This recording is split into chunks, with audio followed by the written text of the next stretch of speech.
Hi guys, let's go over your randomized block assignment. So here we had this problem about the 60 middle-aged men. So some of you asked me today, what are experimental units? They're the subjects, the people that received the treatments in this experiment, okay? And so the intended explanatory variable was that type of supplement. Either they got the new supplement, the new dietary supplement, or they got nothing. It wasn't really clear, so I don't know if they got anything at all, but I don't really think they needed to. So I don't know if there was an old dietary supplement. So somewhere either you had the new dietary supplement and nothing, or new dietary supplement and the old dietary supplement. Next, make sure that when you talk about what response you are measuring, it is not just cholesterol level. That's not the only thing you are measuring.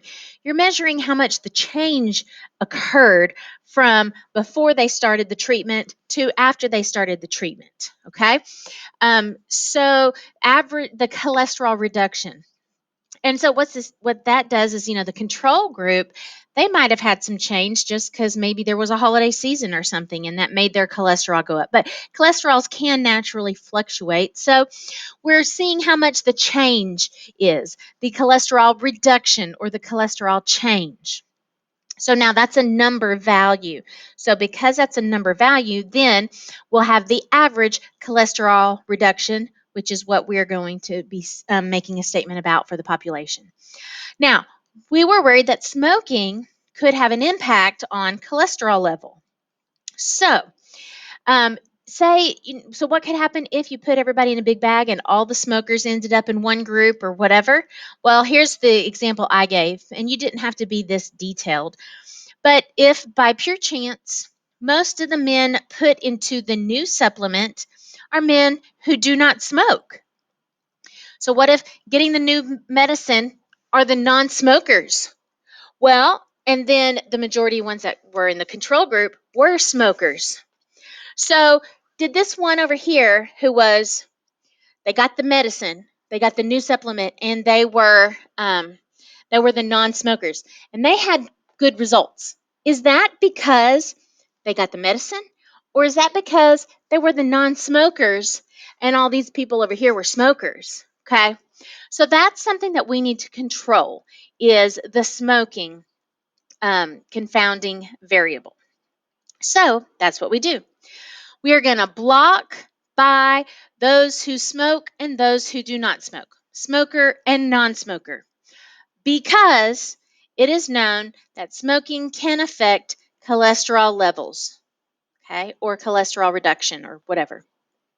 So that's our our block by this, because it is known that the smoking can affect cholesterol. Okay, so start with one of those groups. I don't care which one it is, but I started with the non-smoking block. Keep in mind, you do not know how many people this is. So I don't know how many that is. So I'm going to then randomly assign those men to a dietary supplement. I'm going to put them in a bag, shake well. And again, I don't know how many were in the non-smoking group. So I'm going to pull out half of them for the new dietary supplement and half for the no supplement or whatever other treatment it was. All right, so that is the R, the asterisk, and the treatment. State the treatments. So here was the start, and here was the block by because of that reason. So there's your B and your B. I should probably mark this as I go along, right? Let's see if I can pull this out real quick. All right, so let's see here.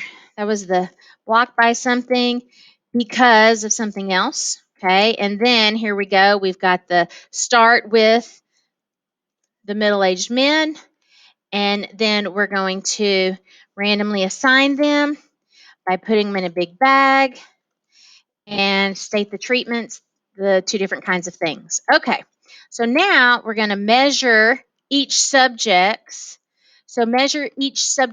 cholesterol level reduction. So this statement was one that was weak on the last quiz. This is telling us the specific response that is getting measured. Okay.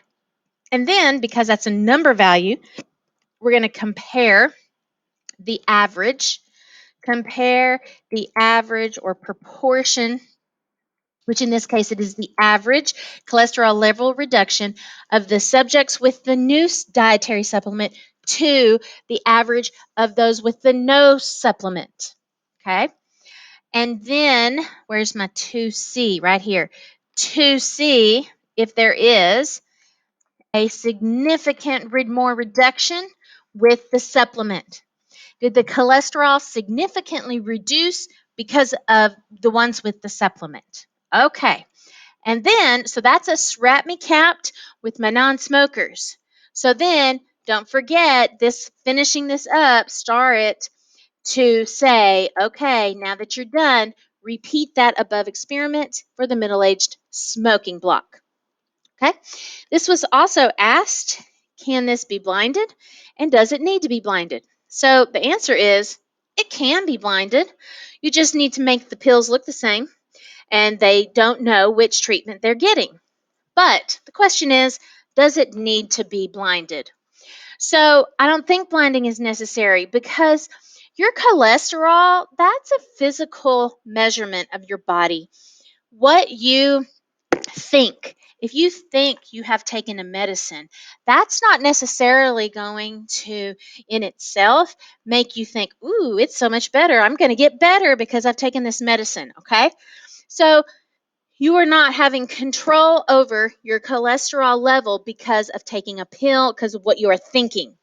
So I don't think it's really necessary because there's not a psychological or a subjective response. All right, next problem. This one was the dogs, and I think I made an assumption here. We have 120 owners of 120 dogs, okay? I had some students ask a good question today. Does that mean there's 120 owners or dogs?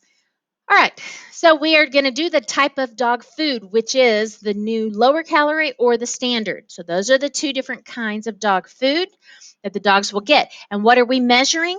Not just weight, not just weight. You're measuring that weight change or the weight loss. Okay, that's what we're doing, seeing that change that occurred because of the treatment. And so then that's a number value. So it's the average amount of weight gain or lost. And now they mentioned up there that, of course, the breed has an impact. Now they said specifically they categorized them. So don't just say breed and say all the tons of breeds. No, they categorized it to small, medium, and large breeds. So that's how you're going to block it off. Okay.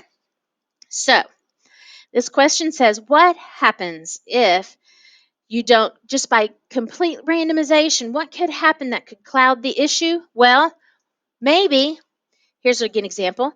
If by pure randomness, the majority of the dogs in one of those treatments was the large size dogs or something, I don't know, then the weight change could be happening because there was, they're such large breed, they had a lot more weight to lose.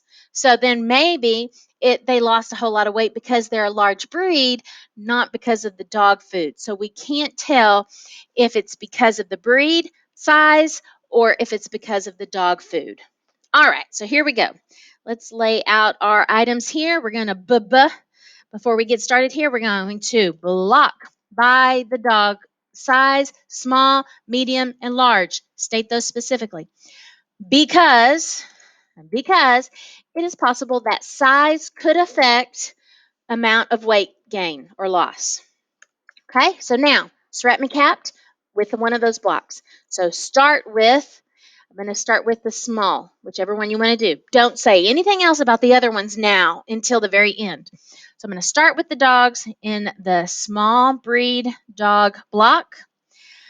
I'm going to randomly assign them, the small dogs, by putting them in a big bag. Here's my asterisk. Putting them in a big bag, shaking them well, and pulling them out and randomly assigning them to the treatments, which are the lower calorie dog food or the standard calorie dog food. I'm pulling out half for this lower calorie and the other half for the standard. Because remember, when I got these 120 dogs, I didn't know how many of them were that trait, small, medium, or large. Okay, so I didn't know how many went into each one of those blocks. All right, so now here's where you're stating the response you are measuring. Measure each dog's weight after being assigned the dog food for 6 months. And since this is an average, we're going to compare the um, average weight loss of the lower calorie food group to the average weight loss of the standard calorie or standard dog food group to see if there is significantly more weight loss on this low calorie dog food. Okay. And then here we go. Here's our little special. Here's where I now talk about the other blocks. Repeat the above experiment in the medium and large breed dog blocks. All right, does this need to be blinded? No, it doesn't. Dogs do not have a psychological response and think, ooh, I do not like this dog food, so I'm going to make sure that I don't lose weight or whatever, okay, so that I don't get this dog food. Okay, so no for dogs because they do not have that ability to have a psychological situation on there. All right, so there's your randomized block notes. Assignment, that's how to do your randomized block assignment.